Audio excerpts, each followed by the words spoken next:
and how did it go for you on Saturday? You were acclaimed the flag bearer of the National Democratic Party. It's pretty good. I think that I was expecting a little competition because I knew that two other people had contested for the flag bearership of the NDP, but maybe they persuaded them to step down, so I became the only candidate. Let's talk about you and presidential ambition. When did you nurse presidential ambition? We know you to be a former First Lady. I don't think it was much of nursing presidential ambition, but it was more of a situation where it was clear that the people's agenda had been taken out of the center and had been put, something else had been put in there. So we had a situation where politics was more important than the people themselves. So people of like-minded, ideas decided that let's look at how we can improve on the quality of life for the people of Ghana. And we came up with the idea. And they settled on you. Somebody was jokingly said that, she was expecting that you form a former First Ladies Association, because now we have about 3 of you in the system. I believe that when I was First Lady, I did try to do the First Ladies Association, not only for Ghana, but for the whole of West Africa.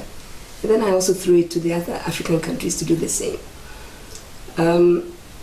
When you're outside the periphery of authority, sometimes it's difficult to change things. I'm talking about real changes, not just an association. I'm talking about being in governance to be able to change the lives of people. I'm talking about being in the center of activity so that you can influence people's lives and help them to improve on the quality of life that they live for. I'm talking about giving hope to young people for them to know that they can do it, through a certain program that has maybe been put forward for them or put together for them. So yes, associations are fine, but I think that we have to go beyond associations and do things that actually affect people's lives and improve on the quality of life for them.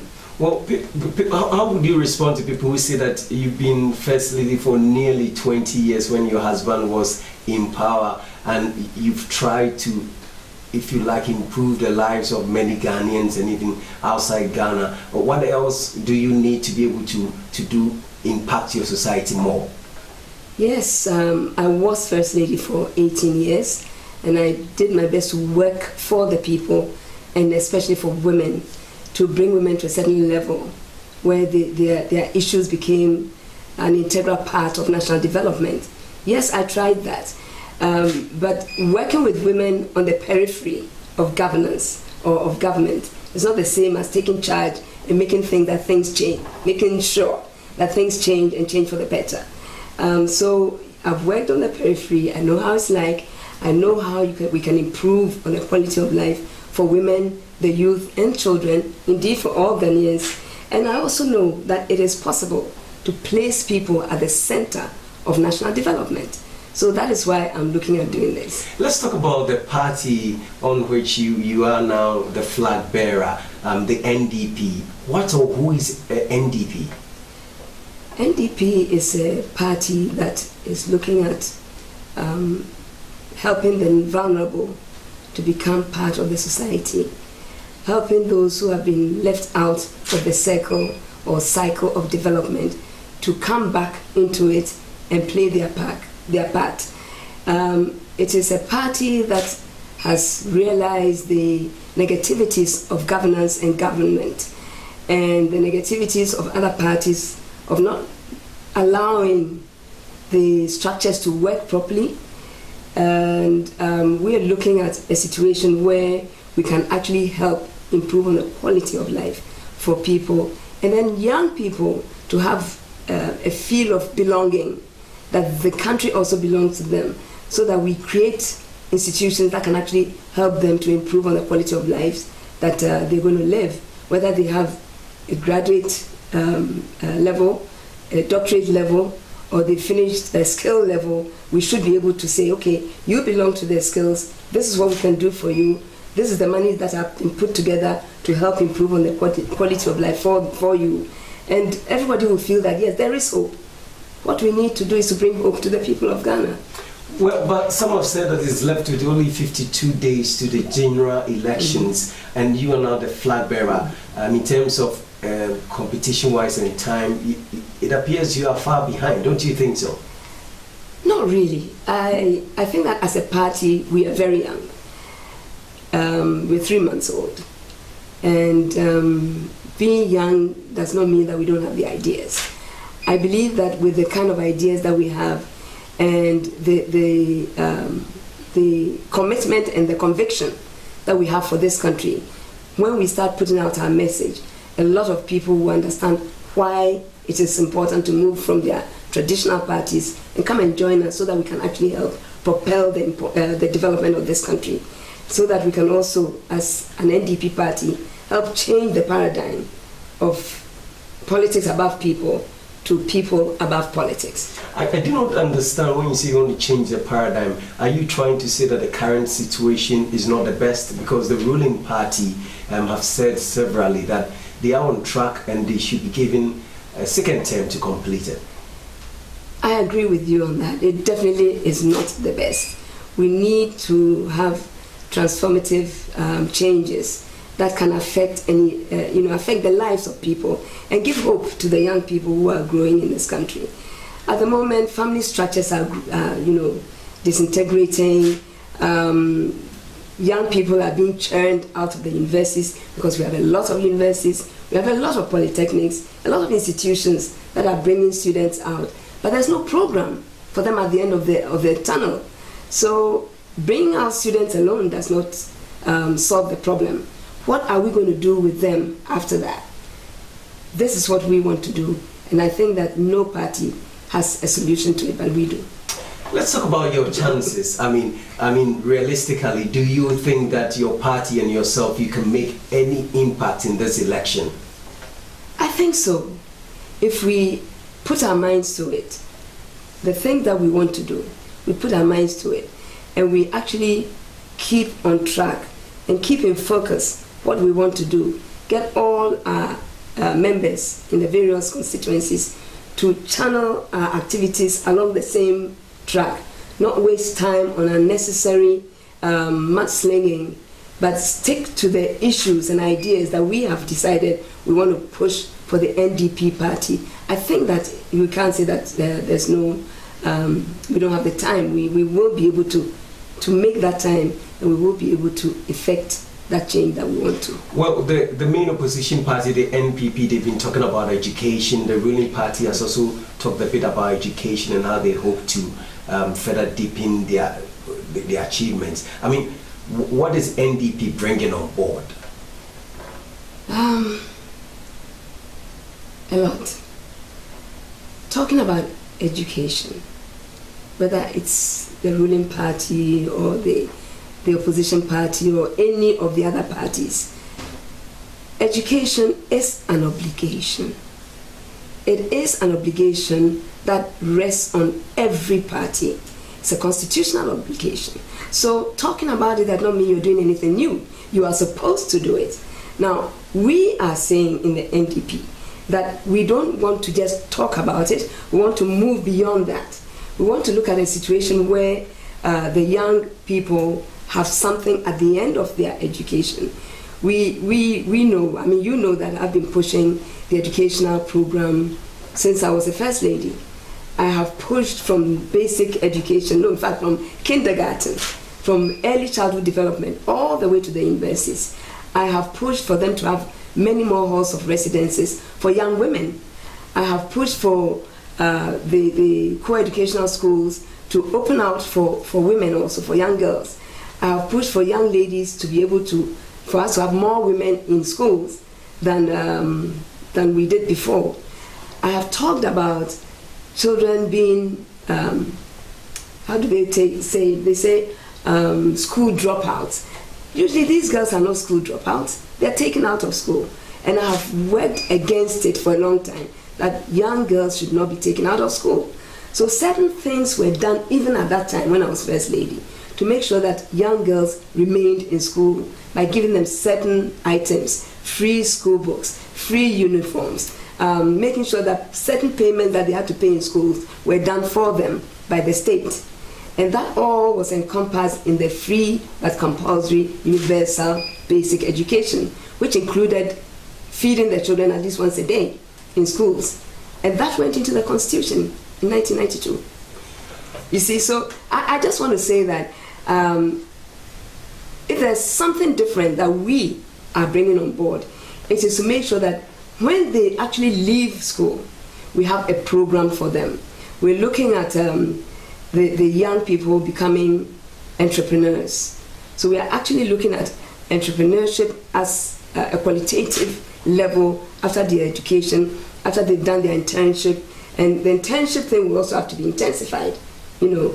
And the details of it, I think I'll leave it for the moment. Mrs. Rawlings, you've outlined a number of things you did even as First Lady. Some have said that, isn't it okay for you? Because you've impacted the society enough. Don't you think it's okay for you to rather rest and allow others to continue?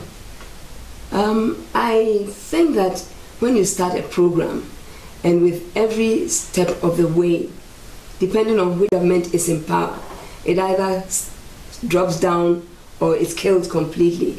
You cannot ask me this question because you must know better than I do. However, all these things may have been a learning process also for me, because I learned a lot on the job itself.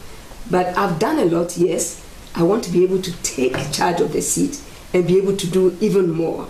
I can see things beyond what I did that can be done in governance, but it needs a lot of drive and a lot of commitment, and reducing corruption, reducing things that are unnecessary, and focusing on the Ghanaian youth and what we can, you know, make them do even after university, or if they finish maybe skills training or something like that. How would you respond to critics who've said that you're just coming into the race, if you like, to nurse your wounds, that you were defeated in your Congress, we got just 3.1%, and they're thinking that you just want to nurse your wounds, that's how come you're coming back? No, that's not true at all. The issue of the Congress, maybe the least said about it, the better, because I don't want to open wounds either, because it was not a fair competition. But let's close that chapter for the moment. The reason why I went into the contest was to do what I'm doing with the NDP today. That's why I went into the contest, because it was pretty obvious and clear that the corruption and mismanagement was becoming, you know, like business as usual, irrespective of who is in governance.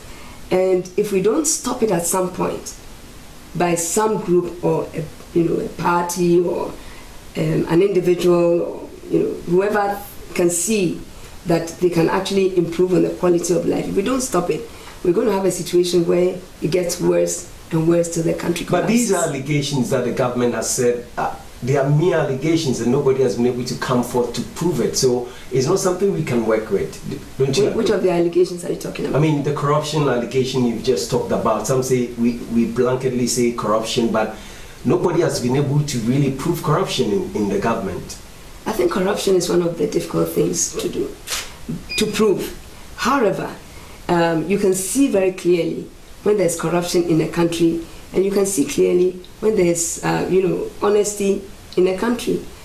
Everything that you do at governance permeates down to the lowest level.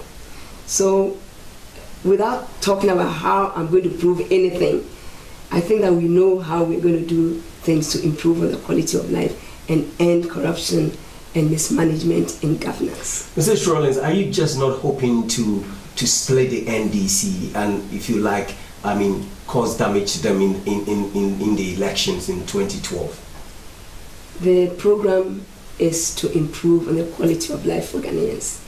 It has nothing to do with the NDC being split.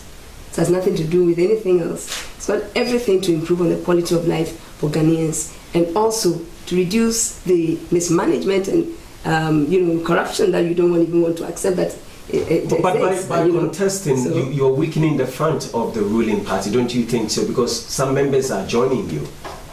Members from all over. We have people from the CPP, people from the PPP, people from NPP, some from NDC. So it's not NDC members who are in NDP party, but a lot of people who believe in the quality, better quality of life for Ghanaians with like minds are the ones who are coming together. We are looking at a situation where there will be Ghanaians, and there are, you know, those who have come, and more will come and join us, because they want Ghana to improve.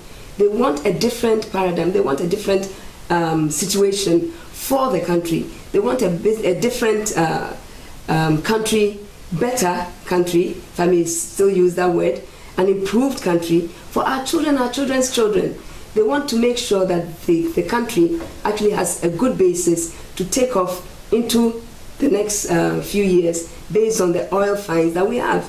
We don't want a situation where it will be business as usual because of people like you not even realizing that there's corruption, you know. So, but Mrs. Rawlings, your husband, Flight Lieutenant Jerry John Rawlings, has publicly said that the new leadership of NDC under President John Mahama has brought a spark in the party. I mean, is this not something to go to tell you that the ruling party is now on course, as your husband has admitted?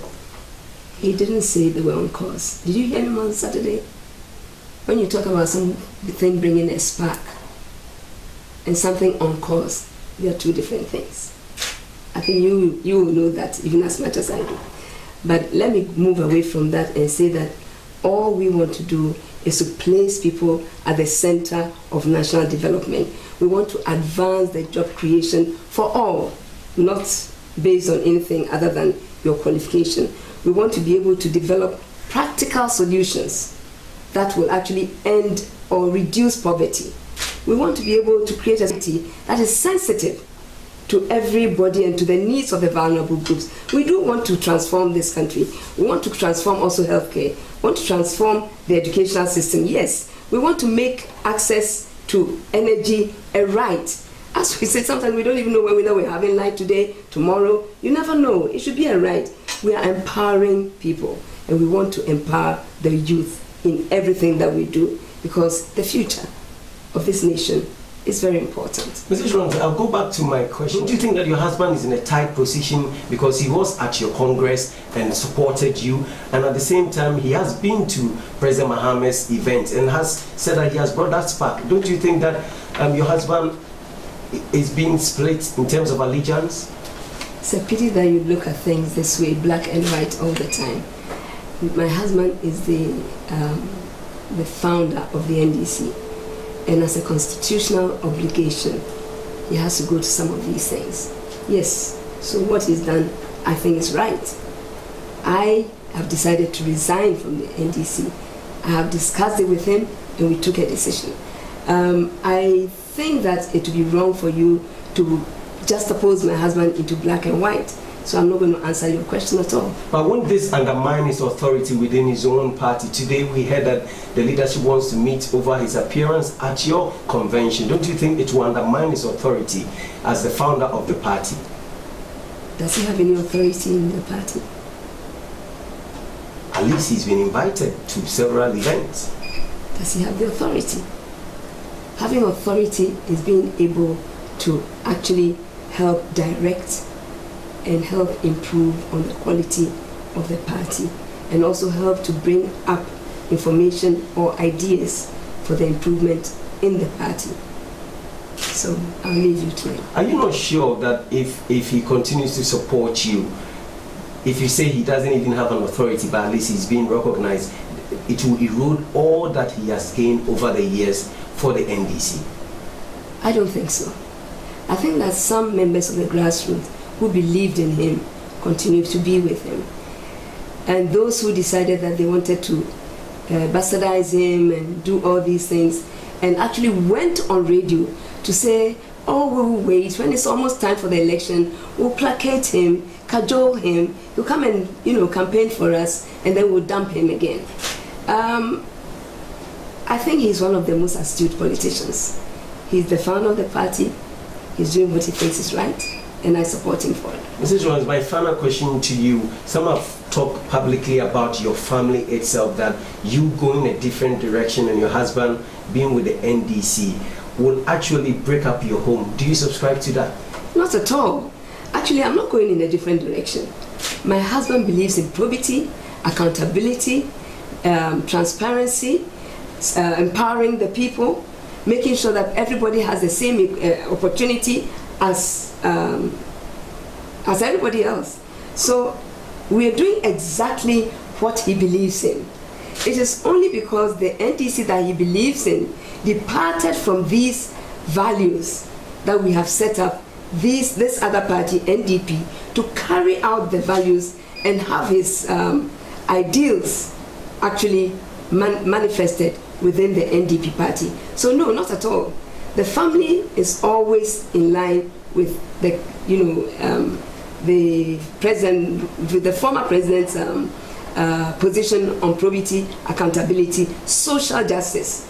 Social justice is so important. The right to water, the right to education, the right to healthcare, the right for everybody to have an opportunity in life in Ghana. Mrs. Rollins, does your husband support you in this quest? I want to ask you again, because some have said that you are the wife and so a husband must love the wife. That's how come he's appearing at your functions. Do you have his support? Yes. Let me just say that I just mentioned that my husband is one of the most astute politicians in Ghana today. If he didn't believe in what I was doing, he wouldn't have come. But he was at the NDC Congress as well. I said if he didn't believe in what I was doing, he wouldn't have come. The fact that he was at the NDC Congress, we've said it and I'll say it again. The founder, who is the President Rawlings, is the founder of the NDC. So if they invite him, even at the last minute, which I guess was deliberate, he decided I'm still going. Even they invite him at the last minute as the founder to show his constitutional, I'm talking about the NDC constitution here, not national, his constitutional responsibility. That is why he went. Let me ask you, Mrs. Rollins, you've worked so hard with your husband to form a major political party that is now in helm of affairs in this country. Why are you throwing it away? I guess you didn't hear the first bit. I will repeat that the NDC was founded on certain values which they've thrown comfortably out of the window. So the NDP is taking those values and working with it to make sure that there is transparency in governance, to make sure that there's participatory democracy in the country, to make sure that everybody has a chance in Ghana. But like the analogy of a prodigal son, if you think that they've thrown it away, why don't you work around it and bring them back to where you think they should be? Why would you just let it go, everything? And that happens to be a heritage for your husband, I guess. You're obviously not a political person. You wouldn't have asked me this. In politics, you are in there to win and make sure that the people win, not to lose. Thank you very much, Mrs. Rollins. We're very grateful. Thank you. And we wish you all the best in your ambition. Thank you.